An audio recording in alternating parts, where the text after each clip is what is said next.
Hi everyone, welcome back to the channel. I've got a new design for you. We are going to be combining opal, carbon fiber, and gold. So let's get started on this design because I think it's going to look amazing. All right, so let's get started. The first step is we need to take this chunk of opal and we need to cut it into ring form. And so I've got it on the drill press right here, and we're going to use diamond hole saws to cut through this and cut out a ring blank. Now I'm using water. It helps keep the bit clean, and it also helps keep the material cool and the bit cool. The bit will last longer. The material, we don't have to worry about any cracking or any issues there. And then also it's just going to cut a lot better when we have some water to kind of pull off the dust off of the edge of the bit when we're cutting through it.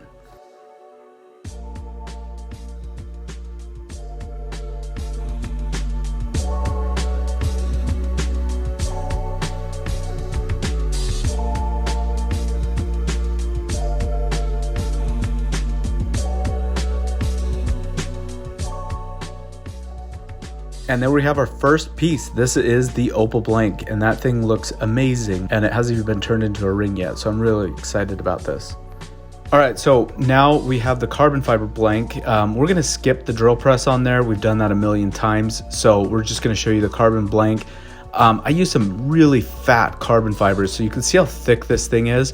I did that just so that I have a little extra working room.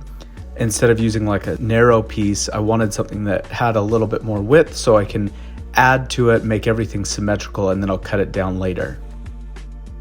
So right now I'm putting it on the ring mandrel, and what I'm going to do is I'm going to size it down so we can fit the gold shims onto the carbon fiber, and we got to get the right outer diameter on the carbon fiber so that everything sleeves together perfectly. So I'm cleaning off the edges, shaving it down, and I'm just doing it by hand. I don't have to take too much off, just like about 1 millimeter, so a quick sand will do it.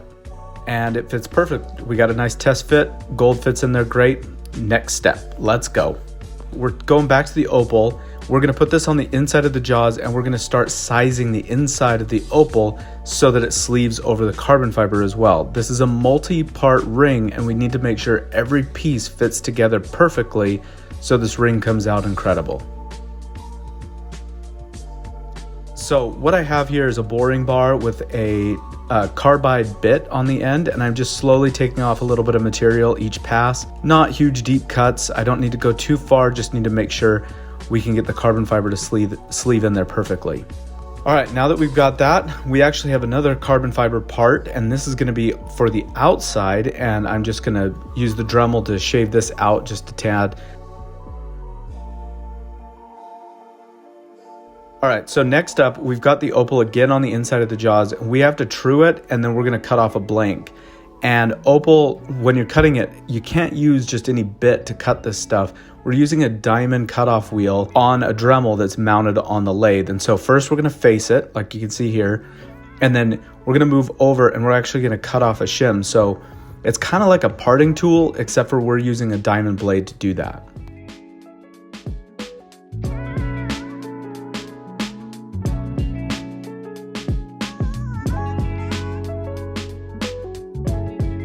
This opal piece is going to be the center stripe on the ring, and so it has to be the perfect width.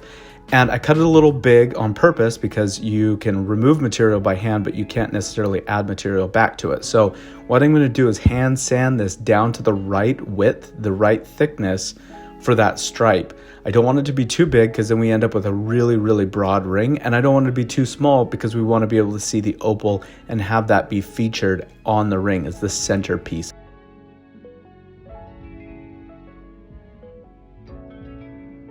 All right, let's do a test fit. So I've got all the draw pieces right here, and we are gonna test fit it and show you what it looks like.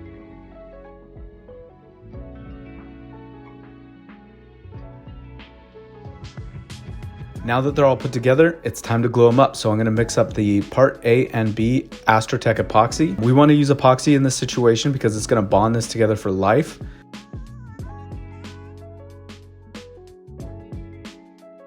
I'm mixing it up. This is a 1-to-1 ratio, and just mix and mix and mix and mix.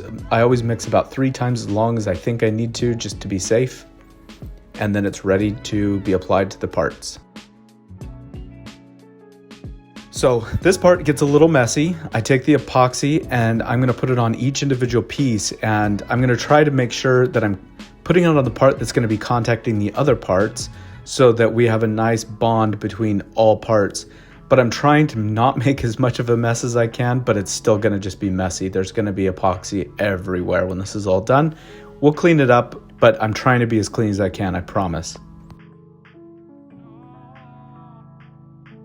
All right, it's all glued up, and now we just wait for the epoxy to cure. So right here, I'm changing out bits on the cutter. I want to make sure that I'm using super sharp bits, especially when I'm cutting this opal and carbon fiber. If you're using older bits, you can have issues with delamination, overheating, and other things. And so I'm going to use some really sharp, nice brand new bits for the cutting.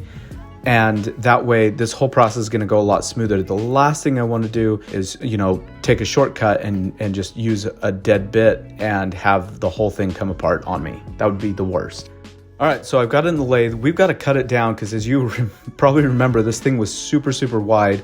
So we got to take down parts of the carbon fiber and start truing it up so that we have a nice usable ring. So I'm just shaving off parts of one side of the carbon fiber for right now, little by little, taking about 1 millimeter off per pass and just slowly but surely getting through it. So I got to say this about the process. This is just a little side note. I probably love carbon fiber more than any human being on this planet. But cutting carbon fiber is not my favorite thing because instead of cutting into nice chips like the metal does, it just kind of turns into dust, and you have to wear extra respirators and all sorts of protection.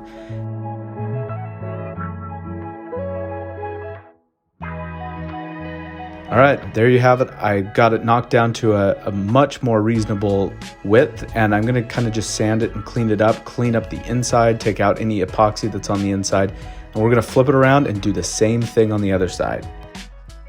All right, so we have both sides cut down. It's still not the exact width we want, but we're really close. And so finishing, it's gonna take very little effort to get it down to the exact width that we're going for.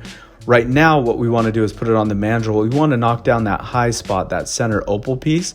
And so I'm gonna shave just a little bit at a time with the carbide bit down to get it to a little bit lower of a level. And then from there, we're gonna actually use an abrasive to take it all the way down to be the same outer diameter as the gold stripes.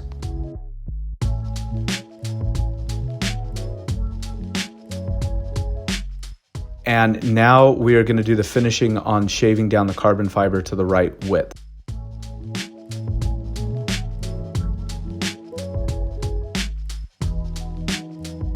So we got the one side done. We're going to flip it around. We're going to do the other side, make sure the carbon fiber stripes are the same width. So again, a little bit of water and some light passes with the cutter, and boom, we're good to go. We got the right width. Now we're gonna go and move into the finishing phase. This is where it starts to get fun. This is where we actually can see what this thing is gonna look like. So I'm gonna go through the tedious sanding and shaping process. Again, we start with a rough grit, kind of knock down all the cutting lines out, make sure all excess epoxy is gone. And then we're gonna just slowly start sanding this down and polishing it, moving up the grits of sandpaper to finer and finer grits before we move into a polish.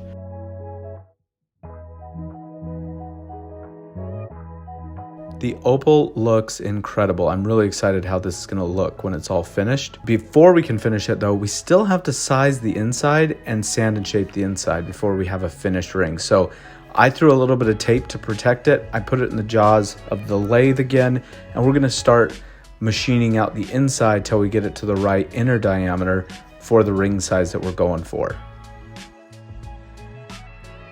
So I've got the carbide cutter, and I'm just slowly taking little pass by little pass on the inside until we get to the inner diameter, and then I'll sand and polish the rest. A fun side note, Patrick and I both started making carbon fiber rings at the exact same time. And when I found out he used a Dremel to do this, I thought he was crazy. And when he found out I used carbide bits to do this, he thought I was crazy. Just to show you there's sometimes more ways to do one particular process.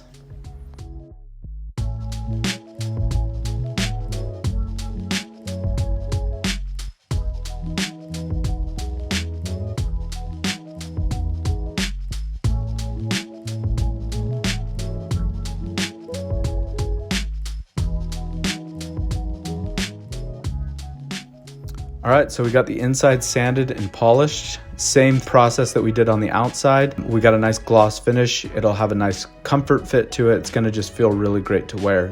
So now we're gonna do a final polish on the outside, and then we'll show you the end result.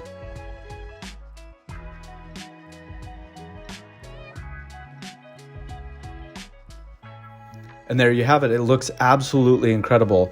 I'm so excited how this looks. I wanted the opal to be the hero in this thing, with the center being featured, but at the same time being bookended by gold and carbon fiber. And then the carbon fiber inside is a great addition because it's hypoallergenic. So all in all, I'm really, really happy about how this came out. These are available right now at patrickgatordesigns.com, or you can find the link in the description below.